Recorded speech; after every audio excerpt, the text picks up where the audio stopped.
What's up YouTube, Carboss here, back in another video where I talk about cards, money, investing. Another day of shopping, Tuesday night shopping specifically. Got 5 items in the cart. Again, a diversified mix of cards in my shopping basket today, which I found a bit interesting as well to talk about the recent purchases, right? So like I said, normally I don't go through the stuff that I buy, but the deals have been picking up. The last one I showed on Sunday, as well as this one, has a bit unique, right? It's something to share with you guys, which may or may not be helpful to you in considering your future purchases, right? So 5 cards here. I've got 2 Formula One, 2 Marvel, and 1 basketball, right? So I'm just going to talk about the basketball one first. So I have here 2004 Ultimate triple patch of LeBron James. That's number out of 10, right?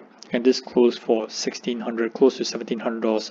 And what's interesting is that when I check the comps, right, on this particular patch, it's out of 10, and it was trending for about like 2,000, more than 2,000, close to $3,000. In fact, there was a version that's $4,000. Of course, the patch maybe look a bit better than this one, but again, it's out of 10. And normally, even though the patch may look a bit different, right, the comps don't run so drastically different. So I was under the impression that this would fall at least within the 2K range, and this is raw, right?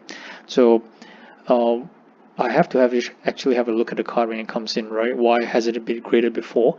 Maybe because patch cards are typically harder to grade due to its thickness, and maybe there are some chippings on the edges and the corners as well. So getting a PSA 8 for a card is not necessarily like the most optimal thing that you want to do, but nevertheless, the raw at the price of 1,700 when the comps are at 3,000 to 4,000 bucks definitely is a bit of a scratcher here. So prepare to take the risk to see what happened. At worst case, right, I resell it, make a bit of loss, or maybe somebody would ask the similar questions I did and pick this up at a higher price and may even turn a profit, right? Who knows? But definitely this was a risky play, but definitely a risk worth taking at this particular entry point, which is why actually I bought this particular LeBron card. I'm normally not a fan of buying patch cards. I'm normally focused on, especially something that's a bit this old, looking at graded cards for sure.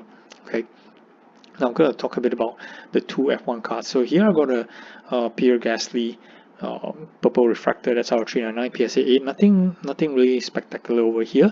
Gasly didn't finish the last race due to a crash. So his refractor ending at about 150 bucks. It's about right. I bought one copy of a PSA 8 as well at about 200 bucks. So up and coming driver, there's still a lot of uncertainty about his position, so we'll wait and see, but definitely a low risk play. In fact, PSA 8 still acceptable for purple refractor, which commonly has a lot of condition issues right out of the printers, which leads me to the other purple refractor that I purchased, which is Charles Leclerc, right? Came in second in GP Miami for driving for Ferrari. So he's one of the top drivers. He's leading the driver standings at the present moment. And this is a PSA 9, which I bought only for under $1,000. I bought a PSA 8 similar card, our 399 purple refractor, for $1,000 actually. So pretty surprising to get this one at $960. But one thing I did note was on the listing itself, you can see here when I zoom in the card, you see the big scratch here on the case, front and back. And I took a good hard look at this one to make sure that this wasn't on the card, but it looks as though that the scratch is definitely on the case. It's initially I thought maybe it's a speck of dust or something like that, but it's not the case. I think this is directly on the case. Something may have just, a knife or something like that may have just cut the thing front and back, which is pretty surprising, right? So normally you don't see this kind of damage onwards. So maybe this kind of like put off potential buyers who wanted to bid on this card, but PSA holder fees is only $25. No doubt takes a bit of time to get everything to circle back to yourself, but definitely worth the entry price at $960. This is, in my opinion, it's probably about at least a $1,200 to $1,500 card, right, in a PSA 9 slab. So $960, add a bit of reholder fee, a bit of shipping, you're all good to go for about $1,000. So definitely a good buy for this particular F1 card, which is again a pickup that's again underpriced in my opinion, similar to the position of LeBron, which I'm going to talk about these 2 cards next. Okay, similar situations, which that's why I found a bit today's Tuesday night purchase a bit unique. there's a Rittenhouse Spider-Man Ruby, right, PSA 9, and ended for about $700. Okay, so what some people realize, or some people may not realize, is rubies in the Rittenhouse set is actually numbered to 50, and that's actually not stated in this listing. Moreover, Probstein didn't put the card on the back, the card back in the photos, just the card front. So for those people who are not familiar with the Rittenhouse set, right, even though they take a look at this card, PSA 9, but they fail to recognize that this card is numbered out of 50, right? And definitely, in my opinion, PSA 9 on Rittenhouse, it's not easy to obtain for several reasons. Number one, this entire card is silver foil, right? So when you have something that's foil completely, these are prone to corner wears over here. And the back, it's actually colored, right? It's in this case, Spider-Man is actually red borders. So the reds actually, tend to have some edge wear as well, which brings the grade down from a 9 possibly to an 8 in most situations that I've seen, right?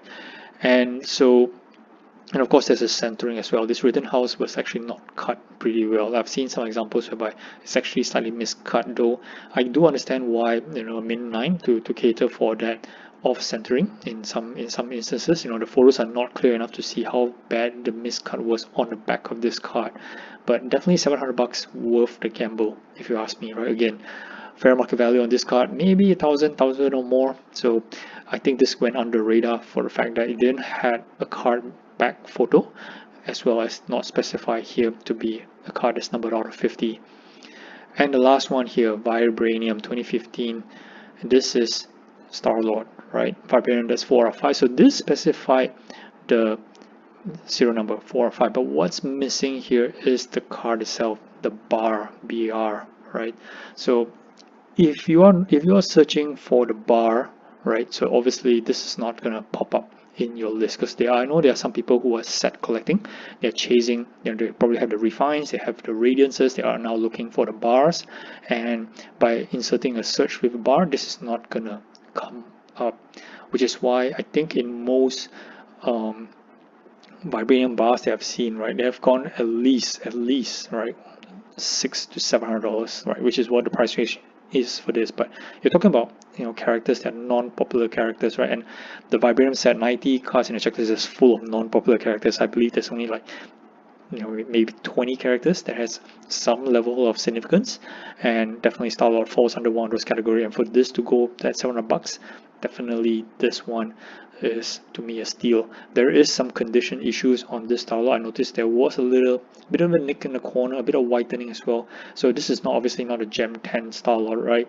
Maybe not even a Gem 9, even a PSA 8 perhaps, but $700, I'm not gonna go wrong with this one here, especially Star-Lord, right? Guardians of the Galaxy, definitely popular character overall. Alright, so that's basically another round of pickups, right? 5 cards for about $4,000, and then pretty unique reasons for picking up all these deals here, right? Not the typical I want to buy a LeBron or I want to buy a Spider-Man kind of thing. So just looking out for deal opportunities here. This LeBron here, compared to comps, this one taking advantage of the missing text in a sense, right? And this one here, perhaps like what I said, the scratch kind of like put some people off. Hopefully it's not as how would say, as big a deal that I think it is, right? So hopefully it's not, it's just a scratch that I can get it different get recased, right? If it's anything more than that, I'll be kind of kicking myself for making such a deal. But I think I'm gonna be right on this one, so we'll see after that. Alright, that's all I have for now. So I hope you guys enjoyed this little bit of video, and I do have more content coming up. Do like and subscribe, and thanks for watching, guys. Cowboys out.